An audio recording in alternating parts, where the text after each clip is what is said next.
नमस्कार,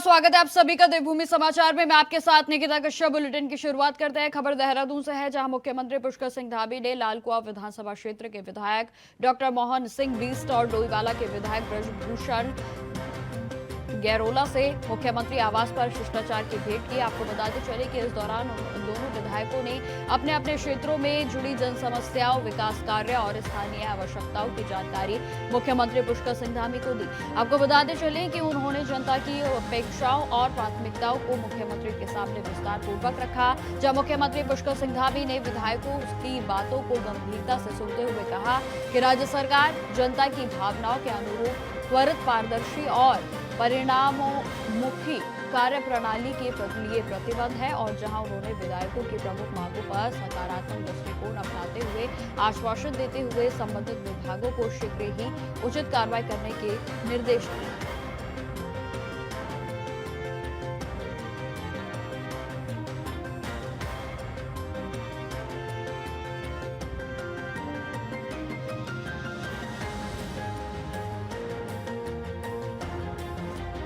तो आपको बताते चले कि क्षेत्र की जन समस्याओं को लेकर दोनों विधायकों ने मुख्यमंत्री पुष्कर सिंह धामी के सामने अपने अपने क्षेत्र की जन समस्याओं और परेशानियों को रखा। जहां आपको बताते चले कि मुख्यमंत्री पुष्कर सिंह धामी की ओर से बातचीत करते हुए आश्वासन दिया गया है कि जल्द ही कोई न कोई एक्शन लिया जाएगा।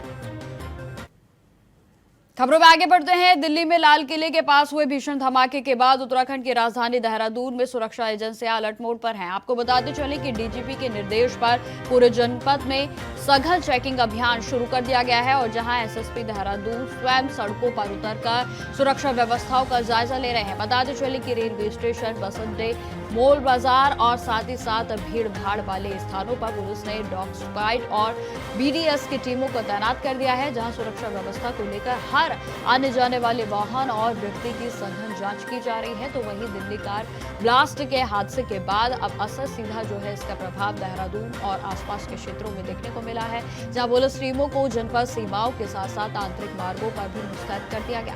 तो वहीं यह भी बताते चले कि एसपी नगर सहित सभी अधिकारी फील्ड में उतरकर खुद चेकिंग की निगरानी कर रहे हैं, जहां दून पुलिस ने सुरक्षा के लिए कमर को पूरे तरीके से कस लिया है और संदिग्ध गतिविधियों पर पैनी नजर भी रखी जा रही है, ताकि किसी भी अप्रिय घटना को रोका जा सके। इस खबर पर अधिक जानकारी के साथ देहरादून से संवाददाता अभय कैंतुरा हमारे साथ जुड़ गए हैं। तो अभय, जिस तरीके से दिल्ली ब्लास्ट हुआ उसके बाद देहरादून में हाई अलर्ट पूरे तरीके से कर दिया गया है, क्या कुछ जानकारी आपके पास?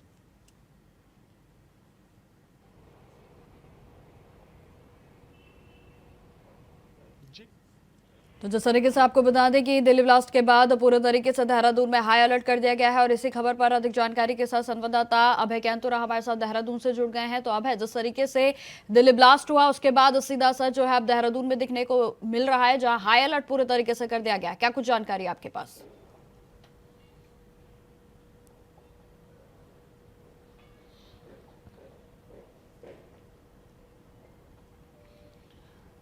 देखिए, दिल्ली में जो कल रात ब्लास्ट हुआ था, उस ब्लास्ट के बाद से कह सकते हैं कि उत्तराखंड में भी जो सुरक्षा एजेंसियां वो बड़ी सतर्क यहाँ पर नज़र आने लगी हैं। जो सतर्कता है उसे बड़ी बरतने का काम यहाँ पर पुलिस की तरफ से किया जा रहा है, और देर रात में ही ये कह सकते हैं कि मुख्यमंत्री पुष्कर सिंह धामी की तरफ से जो प्रदेश के डीजीपी हैं, पुलिस के जो डीजीपी हैं, उनसे बातचीत यहाँ पर करने का काम किया गया था। उनको निर्देश दे दिए गए थे कि सुरक्षा व्यवस्था में किसी भी प्रकार से कोई कमी यहाँ पर ना रहे, इसलिए जो सुरक्षा व्यवस्था उसको और चाक चौबंद उसको यहाँ पर करने का काम यहाँ पर किया जा सके। पुलिस कमिश्नर की तरफ से जो निर्देश यहाँ पर दिए गए, उसके बाद सभी जिलों में जो सतर्कता है वो लगातार यहाँ पर बढ़ती जा रही है। खासतौर पर जो भीड़ भाड़ वाले जो क्षेत्र है, चाहे आपका बस अड्डा हो, रेलवे स्टेशन हो, या फिर ऐसे बाजार जहाँ पर पब्लिक की ज़्यादा संख्या रहती है, पब्लिक जहाँ पर ज़्यादा मात्रा मौजूद रहती है, वहाँ पर चौकसी ज़्यादा बरतने के निर्देश यहाँ पर दिए जा रहे हैं। इसके अलावा जो सीमावर्ती जो चौकियाँ हैं, उन चौकियों पर ये कह सकता है कि जो गाड़ियों की जो चेकिंग है उसको सघनता के साथ करने का काम यहाँ पर किया जा रहा है, क्योंकि उत्तराखंड ये कह सकते हैं कि हम लोग के लिहाज से भी बड़ा संवेदनशील यहाँ पर रहता है। दो अंतर्राष्ट्रीय सीमाएं उत्तराखंड राज्य से लगती है और ऐसे में यहाँ पर जो अंतर्राज्यीय जो सीमाएं हैं वो भी कई प्रदेशों में मिलती नजर आती है। तो उन चीज़ों को देखते हुए सतर्कता के साथ ये काम करने के निर्देश यहाँ पर दे दिए गए थे। और अभी भी ये कह सकता है कि देर रात जिस प्रकार से पुलिस ने अपनी चौकसी को बढ़ाने का काम यहाँ पर किया था, जो सघन चेकिंग अभियान देर रात से शुरू हुआ था, वो अभी भी जारी है। और अभी भी ये कह सकता है कि भीड़ भाड़ वाले स्थानों पर तो पुलिस तैनात नजर आ ही रही है। इसके अलावा जो बॉर्डर वाले जो एरियाज हैं जहां पर दूसरे राज्यों से लगती हुई सीमाएं हैं, उन जगहों पर भी चेकिंग अभियान ज़्यादा से ज़्यादा यहां पर बढ़ाया जा रहा है। इसके अलावा सभी थाना प्रभारियों को भी निर्देशित यहाँ पर किया गया है कि उनके क्षेत्रों में जिस प्रकार की भी गतिविधियाँ इस समय चल रही हैं उन पर कड़ी निगरानी करने का काम यहाँ पर रखा जाए। और अगर कोई भी संवेदनशील ऐसी चीज़ नज़र आती है, कोई ऐसा वाक्य नज़र आता है, तो उसको लेकर तुरंत उच्च अधिकारियों को से बातचीत वहाँ पर की जाए, ताकि किसी भी प्रकार से कोई अप्रिय घटना और यहाँ पर ना घट सके या किसी भी कोई बड़े हनूनी की जो यहाँ पर चीज़ें यहाँ पर ना हो सके। तो लगातार पुलिस अपना काम यहाँ पर कर रही है। ये कहा जा सकता है कि पुलिस का जो सतर्कता अभियान है ये आने वाले दिनों में और यहाँ पर बढ़ता हुआ भी नजर आएगा। और क्योंकि जिस प्रकार से दिल्ली ब्लास्ट की जो सूचना मिली थी उसके बाद से जिस प्रकार से हाई अलर्ट यहाँ पर रखा गया है, तो उसको देखते हुए कह सकते हैं कि पुलिस विभाग और उनकी जो सभी जो टीमें हैं, चाहे उस आंतरिक सुरक्षा को लेकर हो या फिर इंटेलिजेंस से जुड़ी हो, वो सभी यहाँ पर काफ़ी अलर्ट मोड पर नजर आ रही है। जी बिल्कुल। अगर अभय बात की जाए उत्तराखंड की, तो जिस तरीके से देखिए उत्तराखंड में जो है रोजाना बाहर की गाड़ियां जो है वो काफी बड़ी मात्रा में जो है राज्य में प्रवेश करती हैं, फिर यात्रा को लेकर हो या ट्रैवल को लेकर हो, तो ये भी एक जो है बहुत बड़ी चुनौती प्रशासन के लिए हो सकती है। अभय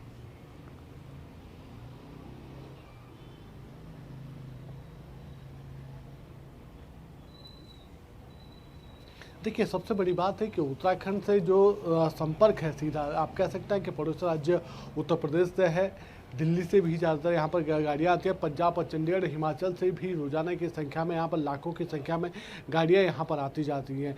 ऐसे में हर गाड़ी की तलाशी को करना पुलिस के लिए बड़ा चुनौतीपूर्ण तो यहाँ पर हो सकता है। लेकिन जिस तरीके से हाई अलर्ट पर इस समय उत्तराखंड को रखा गया है, जिस प्रकार से पुलिस विभाग अपनी चौकसी यहाँ पर कर रहा है, तो इसमें समझा जा सकता है कि बॉर्डर एरिया से एंट्री करने वाली हर गाड़ी की सघन चेकिंग यहाँ पर की जा रही है। उससे पहले कह सकते हैं कि जो ऐसे भीड़ भाड़ वाले जो क्षेत्र हैं, चाहे बॉर्डर एरिया से चलते हो या फिर बाजार, मुख्य बाजार यहाँ पर हो, वहाँ पर ड्रोन के माध्यम से भी निगरानी रखने का काम यहाँ पर किया जा रहा है, ताकि किसी भी प्रकार से कोई ऐसी गतिविधि यहाँ पर ना हो सके जो सुरक्षा के लिए या खतरा पैदा कर सकती हो या सुरक्षा में किसी प्रकार से खिलवाड़ यहाँ पर हो सकता हो। उन सब चीज़ों को लेकर यहाँ पर पुलिस पहले से अलर्ट मोड पर नजर आ रही है। इसके अलावा जो पेट्रोलिंग की जो टीमें हैं, जो गश्त वाली जो टीम है, उनको ज़्यादा संख्या में बढ़ाने के निर्देश यहाँ पर दे दिए गए, ताकि किसी भी प्रकार से जनता में असुरक्षा की कोई भावना ऐसी यहाँ पर ना रहे। साथ ही जो संवेदनशील जो क्षेत्र हैं, जहाँ पर दंगा या इस प्रकार से होने की संभावना है, वहाँ पर भी पुलिस अलर्ट मोड पर यहाँ पर रखी गई है। और वहाँ पर जो इंटेलिजेंस की जो टीम है वो लगातार काम यहाँ पर करती हुई नजर आ रही है। ये कहा जा सकता है कि उत्तराखंड में चाहे आपका सीमावर्ती जनपद ऊधम सिंह नगर हो या हरिद्वार हो या देहरादून हो या फिर उत्तरकाशी हो, इन जगहों पर सबसे ज़्यादा सुरक्षा बरतने के निर्देश यहाँ पर दे दिए गए, ताकि किसी भी प्रकार से बाहरी राज्यों से जो लोग यहाँ पर आ रहे हैं उनकी जो सघन चेकिंग है वो उसमें किसी प्रकार की कोई कमी यहाँ पर ना बरती जाए।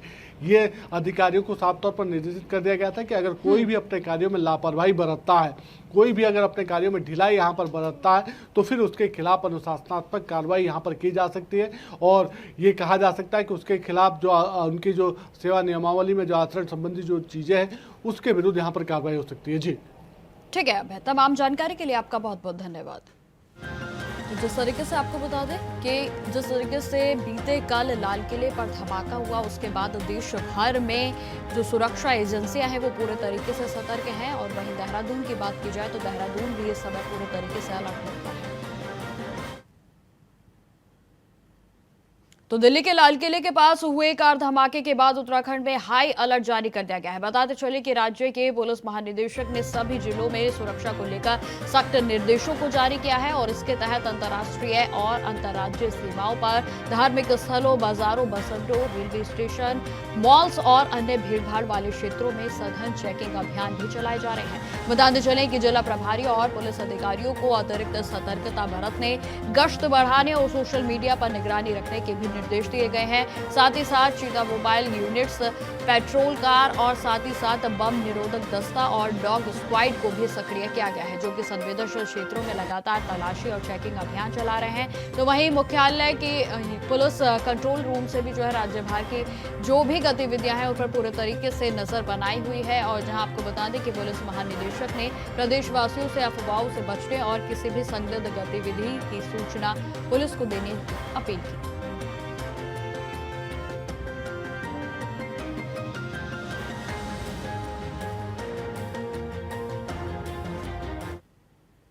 तो दिल्ली के लाल किले के पास हुए जोरदार धमाके के बाद राजधानी से लेकर सीमावर्ती जितने भी राज्य हैं सभी में सुरक्षा एजेंसियां पूरे तरीके से अलर्ट मोड पर हैं। धमाके में लगभग 10 लोगों की मौत और कई लोगों के घायल होने की सूचना के बाद उत्तराखंड पुलिस ने राज्य भर में सुरक्षा को पूरे तरीके से कड़ा कर दिया है। बताते चले कि कोटद्वार का कोडिया चेक पोस्ट उत्तर प्रदेश की सीमा से सटा होने के कारण संवेदनशील माना जा रहा है। और कोटद्वार से देखिए आप ये अंजना गोयल की रिपोर्ट। लोग यहाँ पर लगातार वाहनों की चेकिंग करवा रहे हैं और किसी भी तरह की कोई संदिग्ध व्यक्ति या संदिग्ध वस्तु हम चेक कर रहे हैं और ये चेकिंग लगातार जारी रहेगी। सिद्धबली बैरियर पर और इधर दुर्गापुरी चौक, रेड लाइट जो हमारी मेन चौक है तिलू रौतेली चौक, वहाँ पर भी हमने चेकिंग की है और हम लगातार चेकिंग कर रहे हैं। तो दिल्ली में हुए ब्लास्ट के बाद सुरक्षा को लेकर सभी जिलों में सतर्कता पूरे तरीके से बढ़ा दी गई है। जहां मंगलोर में भी इस घटना के बाद सुरक्षा के लिहाज से सीओ विवेक कुमार ने एक चेकिंग अभियान चलाया है, जहां उन्होंने कोतवाली के पुलिस कर्मियों के साथ मिलकर बस अड्डे पर आने जाने वाले सभी बसों को रोककर उनकी पूरी तरह से जांच की और जहां इस दौरान बसों में यात्रियों की तलाशी भी ली गई और संदिग्ध सामान की जाँच की गई है ताकि किसी भी तरह की अप्रिय घटना को रोका जा सके। तो वहीं आपको बता दें कि दिल्ली के लाल किले के पास हुए ब्लास्ट के मद्देनजर हरिद्वार पुलिस ने भी जिले भर में सुरक्षा उपायों को सख्त करते हुए चेकिंग अभियान को बढ़ा दिया है। जहां मंगलोर में यह अभियान विशेष रूप से महत्वपूर्ण रहा। तो वहीं बताते चले कि क्योंकि यह क्षेत्र भी सुरक्षा के लिहाज से बेहद ही संवेदनशील जो है वो माना जाता है।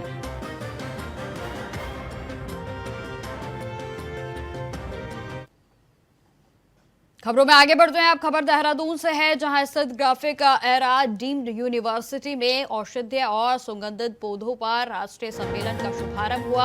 आपको बता दें कि इस 2 दिवसीय सम्मेलन में देश भर से आए 200 से अधिक वैज्ञानिक और शोधकर्ता शामिल हुए, जहां मुख्य अतिथि और भारत सरकार के विज्ञान एवं प्रौद्योगिकी के मंत्रालय के महानिदेशक डॉक्टर एन कलाइसेल्वी ने उद्घाटन करते हुए सत्र को संबोधित करते हुए कहा कि मिट्टी की सेहत ही देश की असली संपदा है। और उन्होंने यह भी कहा कि भारत की भूमि औषधीय पौधों की विविधता से समृद्ध है, जो कि किसानों की आय को बढ़ाने और भारतीय चिकित्सा विज्ञान को नई दिशा देने की क्षमता पूरे तरीके से रखती है। तो वहीं आपको बताते चले कि डॉक्टर कलाइसेल्वी ने आगे यह भी कहा कि graphic era group of institutions ने चेयरमैन डॉक्टर कमल घनशाला ने दूरदर्शी सोच और नेतृत्व की उनकी सराहना की। और जहां आपको बताते चले कि उत्तराखंड के औषधीय पौध बोर्ड और सीईओ डॉक्टर निपेंद्र चौहान ने इस मौके पर कहा कि राज्य के 40,000 से अधिक किसान सुगंधित पौधों की खेती से जुड़े हुए हैं और जिससे ग्रामीण अर्थव्यवस्था को नई गति मिल रही है।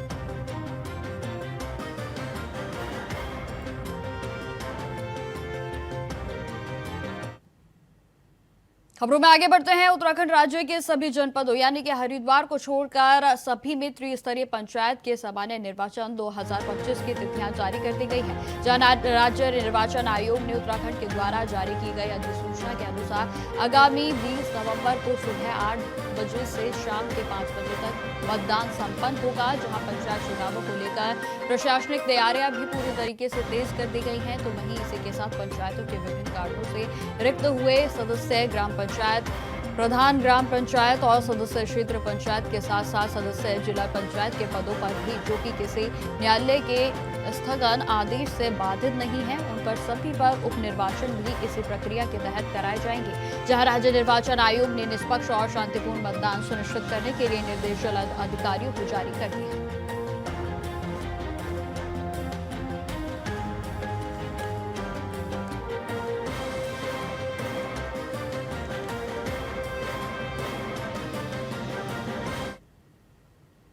उत्तराखंड के उच्च हिमालयी क्षेत्रों में कड़ाके की ठंड के बावजूद श्रद्धालुओं की आस्था में कोई भी कमी नहीं देखी जा रही है। जी हां, आपको बता दें कि भगवान बद्री विशाल के दर्शन के लिए लगातार श्रद्धालु बद्रीनाथ धाम पहुंच रहे हैं और अब तक धाम में लगभग 16 लाख से अधिक श्रद्धालु दर्शन कर चुके हैं, जबकि कपाट बंद होने में अभी भी लगभग 15 दिनों का समय शेष है। प्रशासन के अनुसार प्रतिदिन 3000 से 5000 श्रद्धालु बद्रीनाथ धाम पहुंच रहे हैं, जहां तापमान लगातार गिरने के बावजूद भी श्रद्धालुओं का उत्साह देखने लायक है। बताते चले कि प्रशासन और मंदिर समिति के द्वारा श्रद्धालुओं की सुविधा, ठहरने और सुरक्षा के लिए विशेष व्यवस्थाएं की गई हैं, ताकि कपाट बंद होने तक यात्रा सुचारू रूप से जारी रह सके।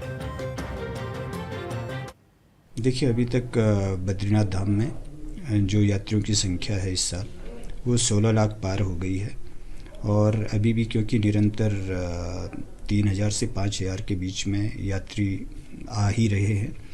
25 तारीख क्योंकि कपाट बंद होने हैं तो तब तक भी काफ़ी यात्री वहाँ पे आ चुका होगा। एक बड़ी तादाद अभी तक यात्रियों की रही है। बाकी मैं व्यवस्था की बात करूँ, क्योंकि ठंड बद्रीनाथ धाम में बढ़ गई है अभी, और वहाँ पे बेसिकली जो हमारी नगर पंचायत है उसके द्वारा अलाव की व्यवस्था की जाती रही है पूर्व वर्षों की बात की भी।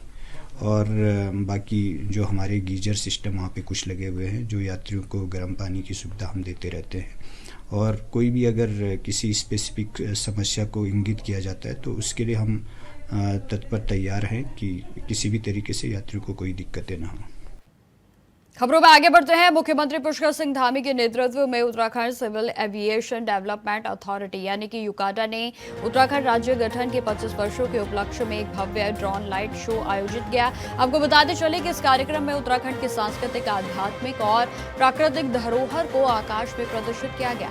मेक इन इंडिया के तहत 300 से अधिक ड्रोन ने आकर्षक आकृतियां बनाकर शो में जान डाल दी। तो वहीं शो की शुरुआत भगवान शिव की जटाओं से गंगा के अवतरण के दृश्य से हुई और जिसके बाद राज्य के प्रमुख धामों के दृश्य भी सांस्कृतिक प्रतीकों को ड्रोन के द्वारा दर्शाया गया, जहां हिमालयन, मोनाल और छोलिया नृत्य के साथ साथ कुमानियों की परंपरा, पोशाक जैसे तत्वों को भी आकाश में प्रस्तुत किया गया।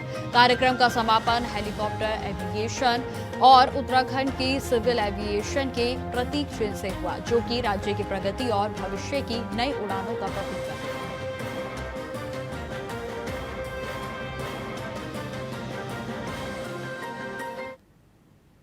मुख्य सचिव आनंद बदन की अध्यक्षता में सचिवालय में 25वें उत्तराखंड राज्य स्थापना दिवस पर रजत जयंती समारोह में एक महत्वपूर्ण बैठक आयोजित की गई। आपको बताते चले कि इस बैठक में प्रधानमंत्री नरेंद्र मोदी के संबोधन में सुझाए गए प्रमुख बिंदुओं पर चर्चा की गई और उन्हें लागू करने के लिए आवश्यक कार्रवाई पर विचार विमर्श भी हुआ। बताते चले कि अधिकारियों से आगामी 25 वर्षों के लिए उत्तराखंड के लक्ष्यों और रोड मैप तैयार करने को भी कहा गया है। साथ ही नवंबर माह में आयोजित प्रवासी सम्मेलन, युवा सम्मेलन, सांस्कृतिक उत्सव और महामहिम राष्ट्रपति और प्रधानमंत्री नरेंद्र मोदी के आगमन सहित अन्य कार्यक्रमों के अनुभव के फीडबैक और सुझावों को भी साझा किया गया, जहां मुख्य सचिव ने इन सुझावों और प्रयासों को डॉक्यूमेंटेशन तैयार करने के लिए निर्देशित किया है। तो वहीं उन्होंने सचिव प्रोटोकॉल को इन सुझावों की सूची में तैयार करने का कार्य सौंपा और जहां प्रधानमंत्री नरेंद्र मोदी के द्वारा सुझाए गए समेकित विकास बिंदुओं को राज्य नीति के शामिल करने के लिए भी दस्तावेज बनाने के लिए कहा गया है।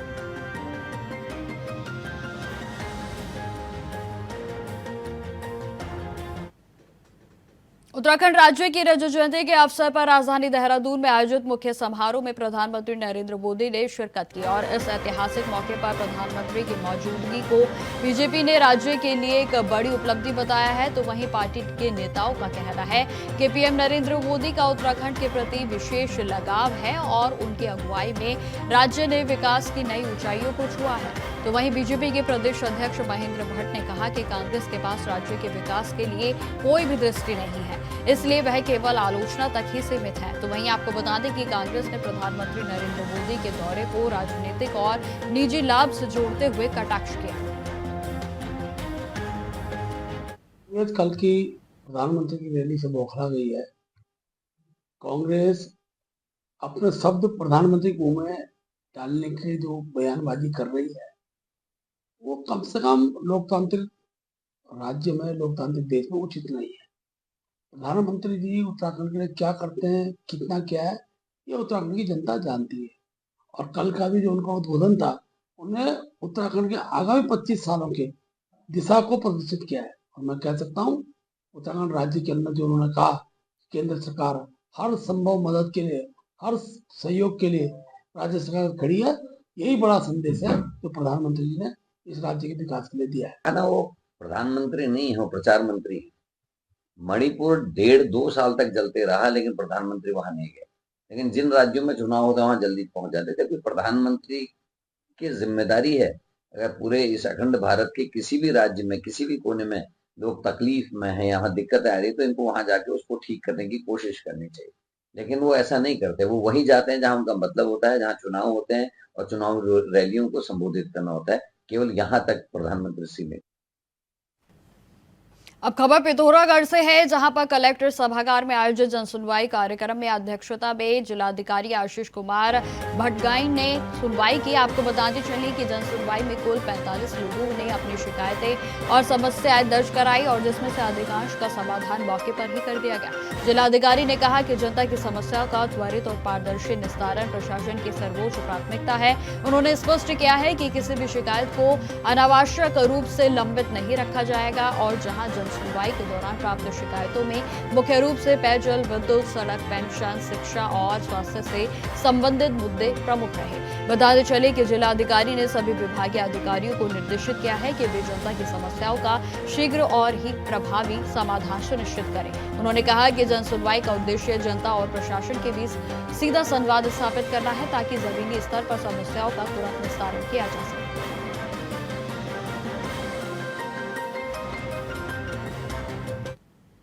अब खबर देहरादून से है, जहां मुख्य सचिव आनंद बर्धन की अध्यक्षता में आयोजित समीक्षा बैठक में प्रदेश के विकास कार्यों और जनपद से संबंधित मुद्दों पर व्यापक चर्चा की गई। बताते चले कि बैठक में मुख्य सचिव ने अधिकारियों को निर्देशित किया कि आवारा कुत्तों के प्रतिबंध और उनके साथ साथ संबंध में दिए गए निर्देशों का पालन सुनिश्चित किया जाए। जहां हेलीपैड के मापदंडों में भी किसी भी भिन्नता की स्थिति में मौके पर जाकर रिपोर्ट प्रस्तुत करने को कहा गया। जहां सड़कों को गड्ढा मुक्त करने के लिए संबंधित अधिकारियों को सुधारीकरण के प्रस्ताव भेजे और जहां मौके पर मुआयना करने का आदेश भी दिया।